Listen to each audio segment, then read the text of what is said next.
I'm checking the volume on this and I am not impressed with how this is picking up. We might have to go back to me teaching the class in the traditional form, but we'll try this again. We're going to look at properties of rational numbers. Okay. Excuse me, rational exponents. I'm thinking too many things. When you multiply like bases, 4 to the 7th times 4 to the 3rd. Why is that 4 to the 10th? Because here 4 is used as a base 7 times, used as a factor 7 times. Here it's used as a factor 3 times. So the 7 factors of 4, etc., times the 3 factors of 4 means that 4 was used as a factor a total of 10 times. Okay, and when you divide something like n to the 14th divided by n to the 3rd, we end up subtracting exponents because these 3 in the denominator will cancel with 3 of those 14 in the numerator. So you can think of it as n to the 11th times n to the 3rd divided by n to the 3rd. That's a bad 3. So these, of course, will cancel to make 1. The third one on this page is when you raise powers to powers. So if we have x to the 2nd raised to the 6th, you end up multiplying exponents because this 6 says you're using x squared as a factor 6 times. So altogether, x is being used as 2, 4, 6, 8, 10, 12 times. So when you raise powers to powers, you multiply the exponents. When you divide like bases, you subtract your exponents. And when you multiply like bases, you add exponents. Okay? When you raise a product to the power, like 2x cubed y to the 7th squared, make sure you realize that the 2 is squared as well as raising x cubed to the 2nd and y to the 7th to the 2nd. I guarantee you more times than not, I have people that get this one wrong. Now, 2 squared is the same as 2 times 2. So what if I had done 4 to the 3rd? That is not 12. That's 4 times 4 times 4. That's 64. So make sure you realize you raise the number to the power. The same applies to a quotient. When you have a quotient, 5x to the 3rd over y to the 2nd raised to the 4th. Remember, everything in that quotient gets that power. Okay, so some of you know that 5 to the 4th is 625. But that power goes to each part of the quotient. What do negative exponents do? Remember, if you have x to the negative 3, you can make that exponent positive by writing to the reciprocal.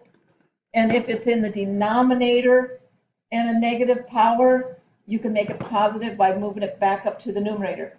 The over 1 is optional, but it's there. Okay, the rule for 0 exponent, anything to the 0 is 1 except, and here's one of those exceptions that we have in math, very few of them, but here's one, 0 to the 0 is undefined. No, bad writing, sorry about that. Okay, let me show you why, if you don't remember. Okay, so if you go back to that rule for division, 5 to the 3rd over 5 to the 3rd would become 1, because when you divide 5 by 5 and 5 by 5, anything divided by itself is 1. But what if you have 0 to the 7th? Well, that's 0. But 0 to the 7th, 0 to the 7th divided by 0 to the 7th, that's 0 divided by 0, and division by 0 is undefined.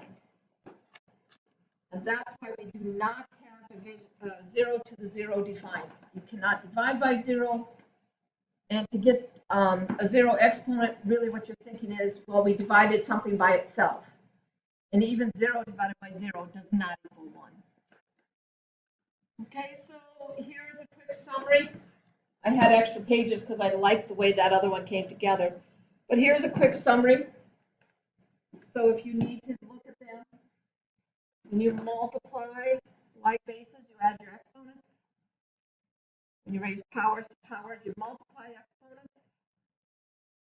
When you have a product to a power, that power goes to both parts or all of the parts of your product. And here's some examples with rational, fractional exponents. So 5 to the 1/3 times 5 to the 4/3, you're adding the 1/3 and the 4/3.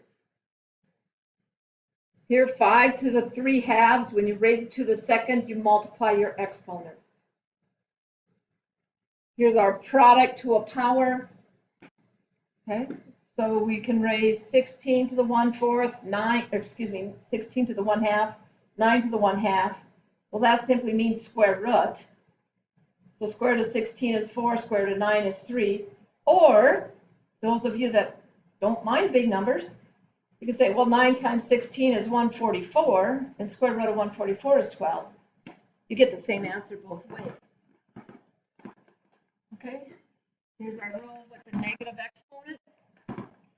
And here, you'll want to make sure you understand that that does not become 1 over 25 squared. When you do the reciprocal, it just changes the sign of your power. It does not change what your power is. Okay. Here's the general rule for division again. And here's my example with rational exponents. 4 to the 5/2 divided by 4 to the 1/2. You're subtracting your exponents. 5/2 minus 1/2 is 4/2, which simplifies to 2. There you have it. Here we have the quotient to a power. And I'm showing you that the power goes both to the numerator and the denominator. And here's an example. So go ahead and pause it and put it in your notes as you need to. Okay, and we're going to practice some. Okay, so now this we got a product to a power. So we got 5 to the 1/3 raised to the third means we get to multiply those exponents. 1/4 times 3. Now remember, when you multiply a fraction with a number, put the number over 1. So we get 5 to the 3/3, which is 5 to the 1, and 7 to the 3/4. So this is just going to be 5 times 7 to the 3/4. Okay. The next one, we got 2 to the 3/4 times 2 to the 1/2. So we want to add those exponents. Well, we need common denominators. Some of you are really good at doing this in your head, but I'm going to go the long way. So we got 2 to the 5/4.